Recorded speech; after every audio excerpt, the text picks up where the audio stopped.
Among all the figures who have walked upon the earth, few have left a legacy as profound as King Solomon. His wisdom has echoed through millennia, crossed civilizations, inspired kings, philosophers, and mystics. But what truly lies behind this legendary wisdom? What is the hidden meaning that the scriptures never fully revealed? Before we dive into this deep journey through Solomon's mysteries, leave your comment below sharing. What does wisdom mean to you? Your reflection can illuminate the path for other seekers. And now, prepare to discover truths that have been kept between the lines of history. It all began with a dream. Not an ordinary dream, but a divine encounter that would change the course of human history. Young Solomon, newly crowned king of Israel, found himself in Gibeon, a sacred place where heaven and earth seemed to touch. That night, while he slept, the Creator appeared to him. The question echoed through dimensions. Ask what I shall give thee. Imagine that moment. The Almighty offering an unlimited wish, infinite riches, absolute power, eternal life, victory over all enemies. But Solomon, in his youth, demonstrated something that already dwelled in his heart: humility. He did not ask for himself.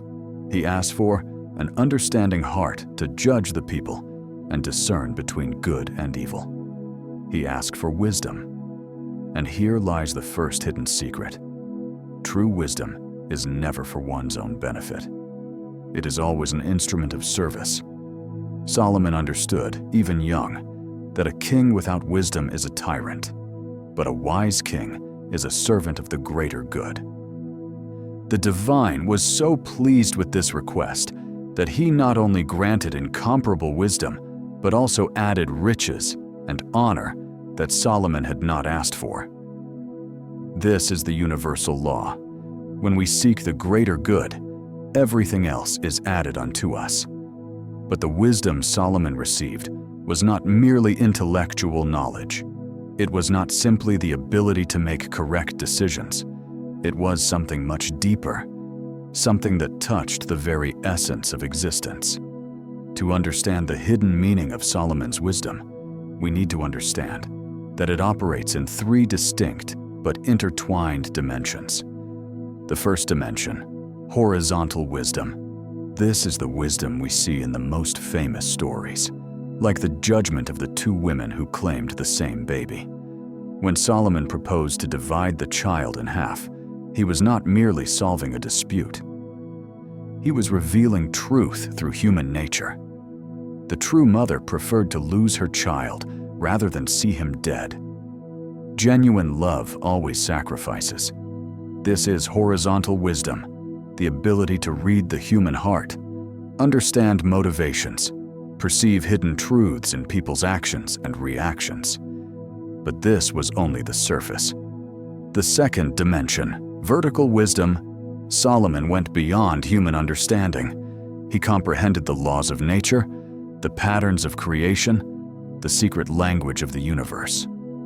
The scriptures tell us he spoke about trees, from the cedar of Lebanon to the hyssop that grows on the wall.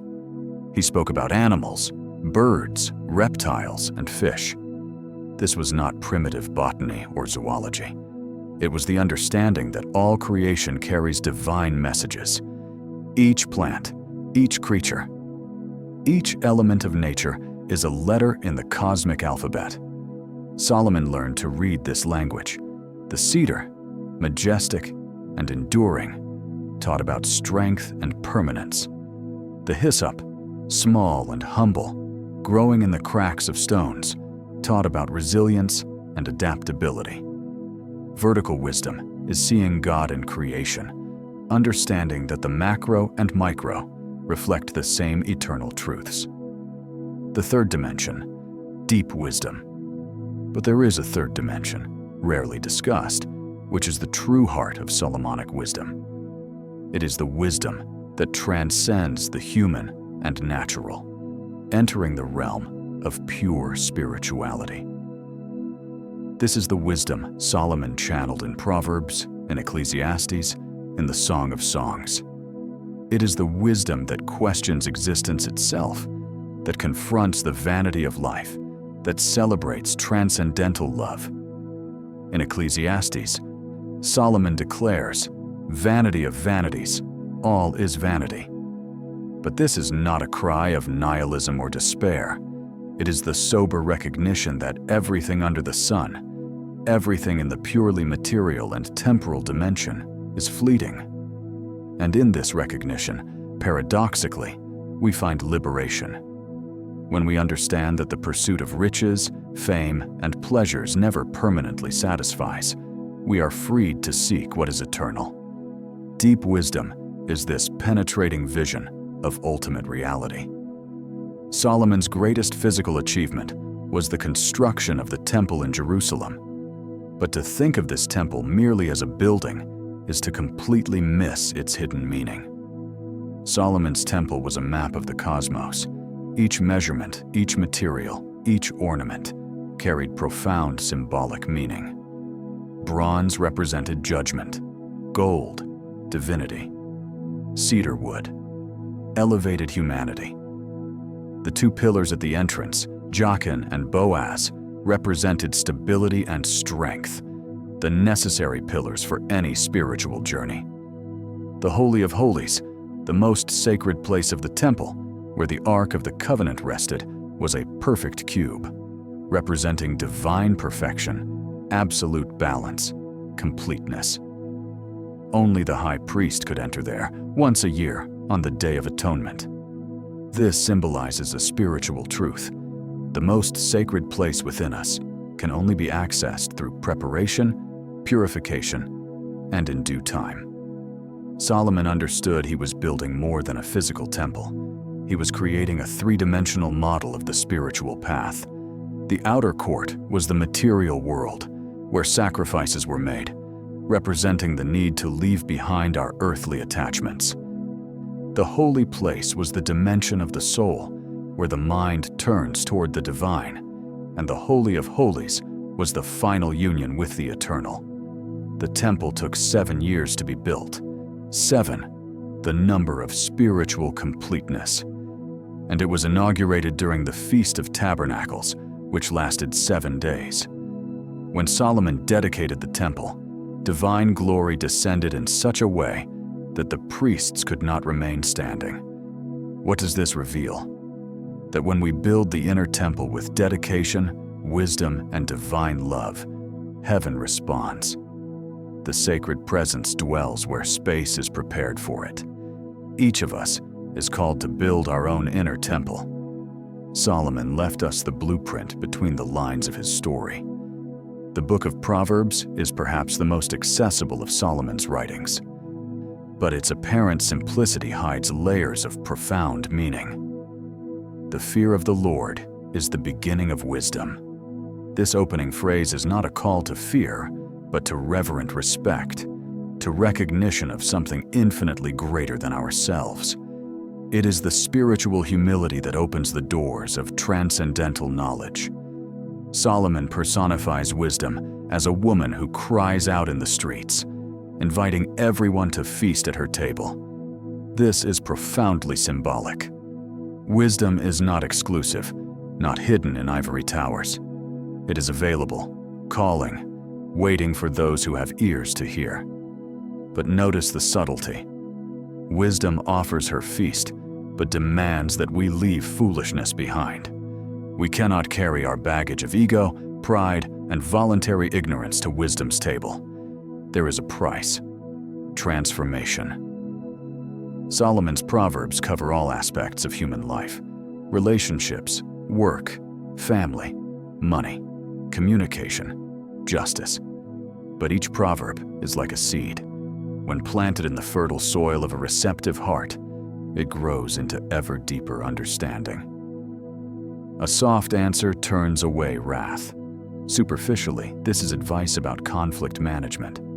More deeply, it is about the transformative power of gentleness, about how softness can be stronger than brute force, about how ego yields to love. There is a way that seems right to a man, but its end is the way of death. This is not just about wrong choices. It is about illusion, about how our limited perspective can deceive us, about the need for wisdom that transcends our own understanding. What Solomon was really doing in Proverbs was mapping the path of virtuous life, not through rigid commandments, but through living principles that can be applied in infinite situations. He was teaching not what to think, but how to think wisely. And the wisdom he teaches is always practical, never abstract. It touches daily life, the small decisions that shape our journey. Because Solomon understood that true spirituality is not separate from ordinary life. It is woven into every choice, every word, every action. If Proverbs is the manual of practical wisdom, Ecclesiastes is the deep meditation on existence. And here we find perhaps Solomon's most radical and misunderstood teaching. To everything there is a season and a time to every purpose under heaven. A time to be born and a time to die. A time to plant and a time to pluck up. A time to weep and a time to laugh. A time for war and a time for peace. Solomon, at the height of his wisdom, recognized something most people spend their entire lives avoiding: the absolute impermanence of everything. He had experienced it all: riches beyond imagination, unlimited pleasures, vast knowledge, supreme power. And his conclusion? Vanity of vanities. All is vanity. But listen carefully. This is not pessimism. It is liberation. When Solomon declares that everything under the sun is fleeting, he is freeing us from the slavery of attachment. He is saying, stop seeking permanence where only transitoriness exists. Stop expecting material possessions to fill spiritual voids. Stop building your identity on foundations that will inevitably crumble. And then, after demonstrating the vanity of everything under the sun, Solomon offers the key. Fear God and keep his commandments, for this is the duty of all mankind. The hidden meaning here is revolutionary. Once we recognize the transitoriness of all temporal things, we are freed to connect with what is eternal. The wisdom of Ecclesiastes is not nihilistic. It is a bridge to the transcendent. Solomon is teaching us that true wisdom includes accepting the impermanence of life, accepting that there will be joys and sorrows, successes and failures, meetings and farewells, and that all this is part of a larger cycle, a purpose that transcends our limited understanding. To everything there is a season. This means we should not resist the natural cycles of life. Winter is not spring's failure, it is a necessary season. Darkness is not the absence of light. It is the womb where new mornings are conceived. The wisdom of Ecclesiastes teaches us to flow with life, not against it. To accept that some things must end so others can begin. To understand that impermanence, far from being an enemy, is the very essence of transformation and growth. The Song of Songs is the most enigmatic text attributed to Solomon. Superficially, it is an erotic love poem between a man and a woman. But why would such a text be in the sacred scriptures? What is its hidden meaning? Through the centuries, mystics of all traditions have recognized the true meaning. The song is an allegory of love between the human soul and the divine. It is the poetic expression of mystical union, of spiritual longing, of the ecstasy of connection with the transcendent. I am the rose of Sharon, the lily of the valleys. The soul recognizes its divine beauty, its sacred origin. As the lily among thorns, so is my love among the daughters. The divine sees the chosen soul, unique, special amid the profane world. The relationship described in the song goes through searches, encounters, separations, and reunions. This perfectly maps the spiritual journey. There are moments of intense union, where the soul feels the divine presence overwhelmingly. There are moments of searching where the divine seems distant. I sought him, but I found him not. I called him, but he gave me no answer. Every spiritual seeker knows this experience, the periods of aridity, where it seems our prayers echo in emptiness. But the song teaches us that these separations are temporary and necessary. They purify our desire, deepen our thirst for the divine. Set me as a seal upon your heart, as a seal upon your arm. For love is strong as death. This is one of the most powerful lines in universal literature. True love, whether human or divine, demands total surrender. It marks, seals, permanently transforms. Solomon, with all his wisdom, understood that in the end, everything reduces to love. Not sentimental and superficial love, but love that is creative force, mystical union, complete self-giving. But Solomon's story has a dark chapter that many prefer to ignore. And ironically, it is in this chapter that perhaps the deepest lessons reside. Solomon, with all his wisdom, went astray. The scriptures tell us he loved many foreign women, that they turned his heart away, that he built altars to strange gods. The wisest man in the world fell into foolishness. How is this possible? Here is the most important hidden meaning. Wisdom without constant vigilance can be lost. Knowledge without practice is empty. Understanding without continuous application atrophies. Solomon knew the eternal truths. He wrote about the dangers of seduction, about guarding the heart above all things, about the dangers of multiplicity of desires. He knew all this theoretically. But intellectual knowledge is not the same as lived transformation. And perhaps, just perhaps, this is the lesson he needed to leave us. Because when we see even the wisest man stumble, we are reminded of our own vulnerability. We are called to constant humility. We are warned that no one is beyond falling. Wisdom is not a permanent achievement. It is a daily practice. It is a choice renewed every moment. It is a vigilance that can never completely relax. Solomon's fall teaches us that the spiritual path is not linear. It is not constant progress toward perfection. It is a process, with advances and setbacks, with victories and defeats, with light and shadow. And in this process, our compassion grows, our humility deepens. Our wisdom becomes not just intellectual, but embodied in the bone and marrow of lived experience. 3,000 years after his death, Solomon still speaks. His proverbs still guide. His meditations still provoke. His poems still inflame. Why? Because true wisdom is timeless. It is not bound to its time or culture. It touches something universal in human experience. But how do we apply Solomon's wisdom in the modern world? How do these ancient truths speak to our time of technology, rapid changes, and unprecedented complexity? The answer is, more relevantly than ever. We live in an era of infinite information, but often lacking in wisdom. We have access to unlimited data, but frequently lack discernment. We can communicate instantly with the entire world, but struggle to find true meaning. Solomon's wisdom calls us back to fundamentals. In a world obsessed with speed, it teaches us the importance of slow reflection. In a culture of instant gratification, it points to rewards that only come with patience and maturation.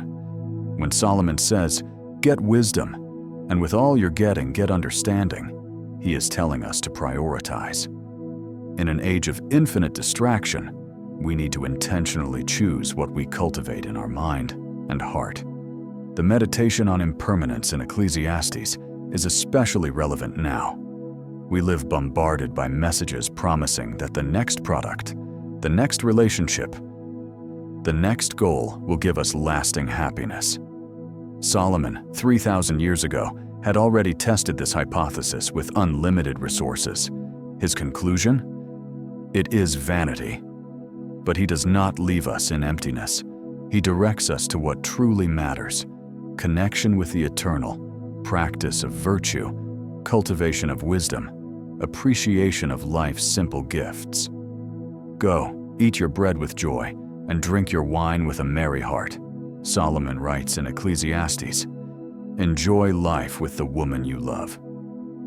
This is not hedonism. It is the wisdom of being fully present, of valuing simple moments, of not sacrificing lived life on the altar of future ambitions. And now, we come to the end of this journey through the hidden meanings of Solomon's wisdom. But in truth, this is not an end. It is an invitation to the beginning.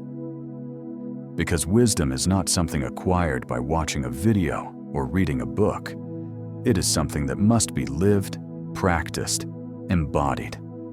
It is a lifelong journey, an endless process of deepening and refinement. What Solomon left us was not a set of definitive answers, but a map for asking the right questions.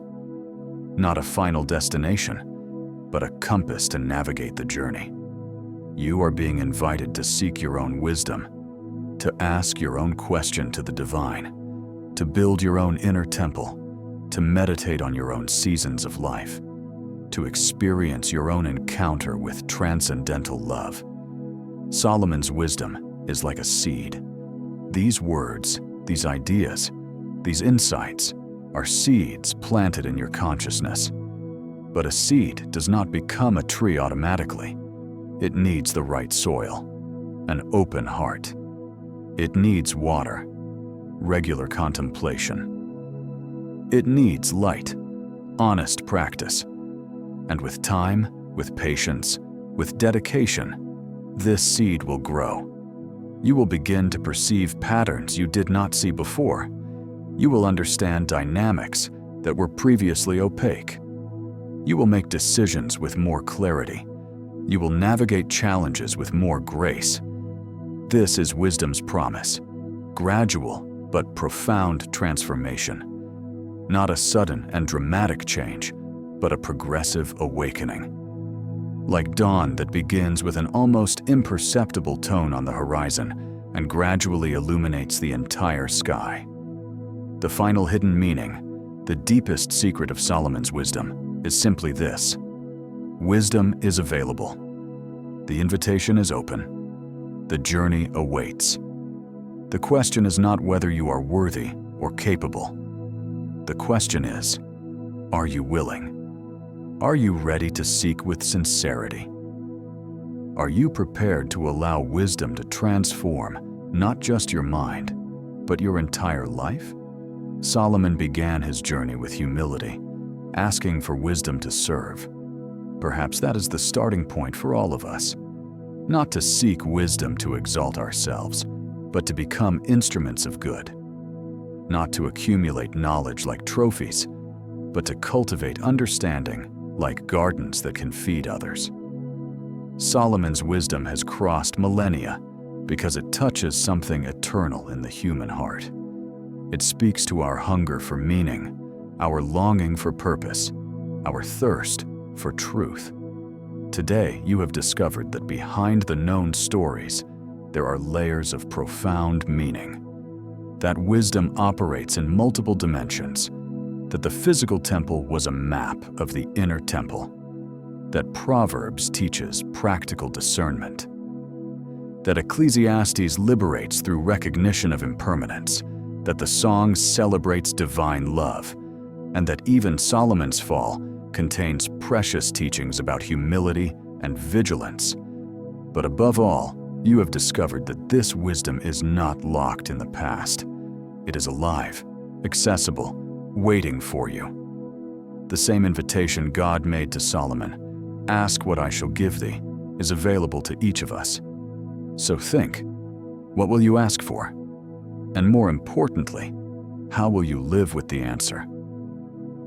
If this journey resonated in your heart, if these truths touched your soul, subscribe to the Reino da Sabedoria channel. Share this video with those who seek more than superficial knowledge, those who yearn for true wisdom, and continue with us on this eternal journey through the mysteries of the Spirit. Wisdom awaits. The path is open. The choice is yours.